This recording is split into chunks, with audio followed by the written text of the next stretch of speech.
pertama-tama kita harus mengetahui sih apa itu bencana. Bencana itu merupakan suatu peristiwa yang dapat mengganggu dan merugikan manusia, yang bisa difaktorkan karena faktor alam maupun perbuatan manusia. Kalau kita lihat dari sisi agama, bencana itu dianggap sebagai suatu cobaan yang diberikan Tuhan kepada manusia untuk manusia dapat lebih mengevaluasi diri mereka dan terus bersandar kepada Tuhan. Nah, salah satu bencana yang kita ambil yaitu COVID-19 yang dimana pernah melanda seluruh dunia. COVID-19 ini berasal dari sebuah virus yang pertama kali mewabah di kota Wuhan yang terletak di Cina pada Desember 2019.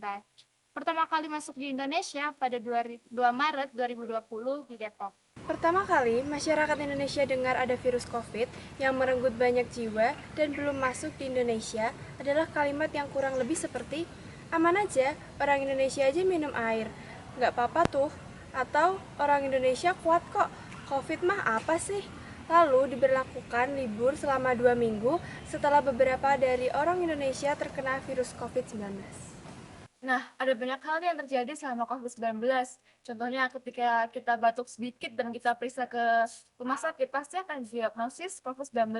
Selain itu, juga ada pemberhentian kerja, pembatasan sosial, dan ada banyak hal yang membuat kita tuh sebagai manusia merasa dirugikan. Agama juga sangat berdampak pada semua bidang, tidak terkecuali akses kita untuk beribadah. Yang awalnya kita beribadah bersama teman-teman, saudara, di tempat ibadah. Nah, karena ada peraturan kita nggak boleh berpergian, menjaga jarak, kita jadi nggak bisa pergi ke tempat ibadah. Agama bisa menjaga hubungan sosial di tengah situasi yang nggak pasti ini karena COVID-19. Namun keyakinan agama ini tuh sangat berbeda dengan pendekatan sains untuk menangani pandemi COVID-19 ini. Dalam hal ini, praktik keagamaan dianggap sebagai kontribusi sebagai penyebaran COVID-19. Dalam agama, mengalami perubahan praktik keagamaan, seperti pembatasan ibadah berjamaah, menjadikan banyak tempat ibadah terpaksa membatasi jumlah jemaat, hingga ada yang menutup sementara untuk mencegah penyebaran virus. Dan adanya peralihan ke ibadah virtual memunculkan platform online untuk ibadah, ceramah, dan kegiatan keagamaan lainnya. Pandemi COVID-19 memunculkan berbagai interpretasi mengenai ajaran agama terkait pandemi, yang kadang-kadang memicu perdebatan dan perpecahan. Selain itu juga bisa muncul juga diskriminasi, di mana beberapa kelompok agama mengalami diskriminasi atau stigma negatif terkait pandemi. Bencana ini tentunya juga membawa hal positif untuk bangsa Tuhan. Di antaranya yaitu banyak orang memanfaatkan waktu isolasi untuk mendekatkan diri kepada Tuhan dan merenungkan makna hidup. Menjadikan bencana ini sebagai penguat iman, agama menjadi sumber kekuatan dan perhiburan.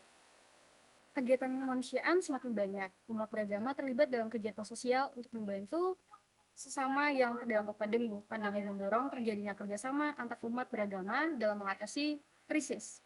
Nah, dalam bencana ini, tentu kita membutuhkan arahan dalam beragama. Pemuka agamalah yang memiliki peran penting dalam memberikan bimbingan dan dukungan spiritual kepada umat di masa sulit. Pandemi COVID-19 mengajarkan kita banyak hal. Agama dengan nilai-nilai luhurnya memiliki peran penting dalam menyatukan umat manusia dalam menghadapi tantangan bersama. Mari kita terus bergandengan tangan, saling membantu, dan membangun masa depan yang lebih baik.